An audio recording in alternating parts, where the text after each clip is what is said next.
2 பேர் இறந்து மேலுலகத்துக்கு போயிருக்கிறாங்க. ஒருத்தர் யாருன்னா ஒரு பெரிய பணக்காரர், இன்னொருத்தர் அவர்கிட்ட வேலை பார்த்தவர்.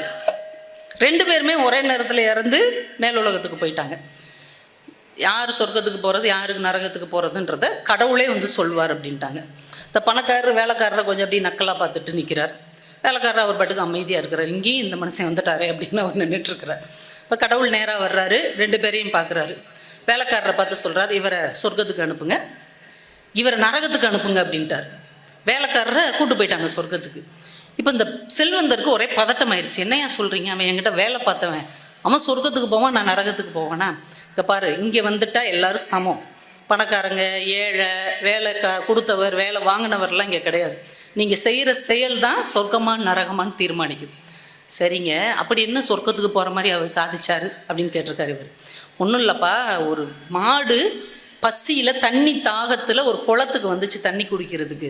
வரும்போதே அது மயங்கி விழுந்துருச்சு. குளத்து பக்கத்தில் வரும்போது இவன் பார்த்தவன் ஓடி வந்து தண்ணி அள்ளி அள்ளி கொண்டு வந்து அந்த மாட்டுக்கு ஊட்டி இந்த மாடை மயக்கம் தெளிவிச்சு அனுப்பி வச்சாரு.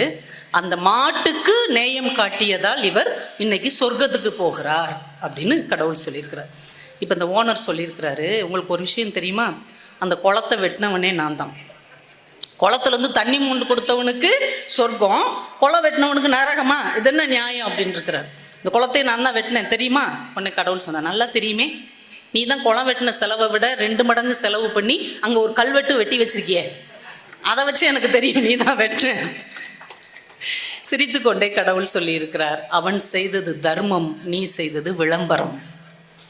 விளம்பரத்துக்கு ஒரு நாளும் சொர்க்கம் கிடைக்காது, உண்மையான தர்மத்துக்கு மட்டும்தான் சொர்க்கம் கிடைக்கும் என்று அவர் சொன்னார். என்றால் நாம இன்னைக்கு நிறைய நல்லது செய்து கொண்டு இருக்கிறோம். நிறைய நல்லதுல ஏன் செய்யறோம்னா 4 பேருக்கு தெரியணுங்கிறதுக்காக நல்லது செஞ்சுட்டு இருக்கோம். உண்மையிலேயே மனதார யார் இருந்தாலும் இல்லாவிட்டாலும் நல்லது செய்ய வேண்டும் என்கின்ற எண்ணத்தோட செய்யும். இது மனிதனுடைய ஒரு கெட்ட குணம். எது செஞ்சாலும் அதை கொண்டு வந்து ஃபேஸ்புக்கில் போடுறது, வாட்ஸ்அப்பில் போடுறது. எப்படி இப்படி ஆனோன்னே தெரியல. மற்ற உயிரினம் ஏதாவது இப்படி செய்தா சார்? நம்ம வீட்டு நாய் இப்படி செய்தா? இப்போ நாய் என்னுடைய எஜமானர் மேல் நான் ரொம்ப அன்பாக இருக்கிறேன். அவர் கூப்பிட்டா அவங்க மனைவியே 10 தடவை கூப்பிட்டா கூட என்னன்னு கேட்க மாட்டாங்க. என்னை ஒரு தடவை கூப்பிட்டாலே நான் ஓடி போய் அவர் முன்னாடி நின்று 30 தடவை வாலாட்டுவேன். அவர் எப்படி மோசமான சாப்பாடு கொடுத்தாலும் சாப்பிட்டுக்குவேன். எனக்கு அவரை ரொம்ப பிடிக்கும், இறைவனுக்கு நன்றி அப்படின்னு என்னைக்காவது எழுதி போட்டிருக்கா? போட்டால் அது எவ்வளோ அவமானமாக இருக்கும். யானை என்னைக்காவது சொல்லியிருக்கா, இன்றைக்கு மட்டும் நான் 58 பேருக்கு ஆசீர்வாதம் செய்தேன். அதில் ஒருத்தன் என் பக்கத்தில் செல்ஃபி எடுக்கிறதுக்காக தொந்தரவு பண்ணிக்கிட்டே இருந்தான். ஓங்கி அப்பலாம் போல இருந்தது. இருந்தாலும் கோவப்படுவது மனித குணம், நாம் அதை செய்யக்கூடாது என்று அமைதியாக இருந்தேன் அப்படின்னு என்னைக்காவது யானை சொல்லியிருக்கா? சொன்னால் என்ன ஆகும்? மற்ற உயிரினங்கள் நமக்கு செய்கிற, இந்த உலகத்துக்கு செய்கிற நன்மைகளை எல்லாம் சொல்லி காட்ட ஆரம்பித்தால், விளம்பரப்படுத்த ஆரம்பித்தால் மனுஷன் முகங்காட்டவே முடியாது. என்ன உன் நாய் இப்படி சொல்லுது உன்னை பற்றி, என்ன உன் மாடு உன்னை பற்றி இவ்வளோ கேவலமாக பேசிச்சு, நடக்குமா நடக்காதா? இப்போ எந்த உயிரினத்துக்கு இப்படி ஒரு கெட்ட புத்தியே கிடையாது. மழை என்னைக்காவது சொல்லியிருக்கா, நான் 100 சென்டிமீட்டர் மழை இன்றைக்கு பெய்து இருக்கிறேன், ஒரு 10 வேளை இவங்க சந்தோஷமா தண்ணி சாப்பிட்டு தாகம் தீர்ந்து வாழ்வார்கள் அப்படின்னு ஏதாவது எழுதியிருக்குதா?